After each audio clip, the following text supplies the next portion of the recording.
وقالت لأخته قصيه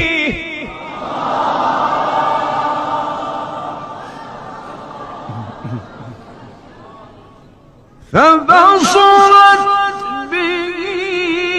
عن جنب وهم لا يشعرون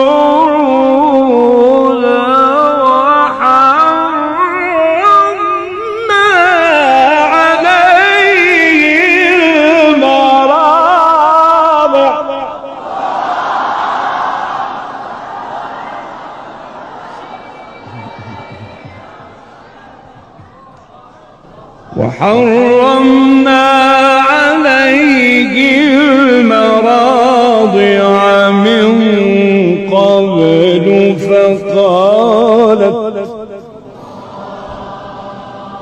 فقالت هل أدلكم على أهل بيت يكفلونه لكم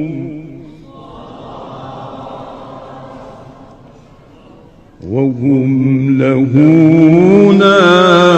ناصحون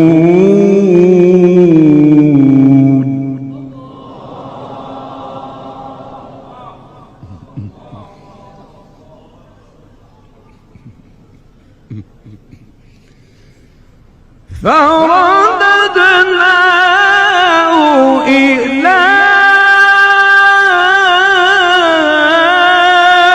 أمه كي تقر عينها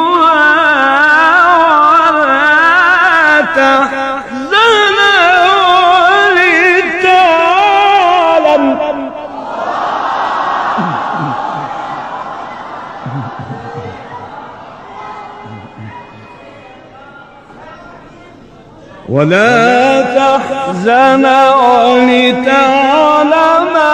أن وعد الله حق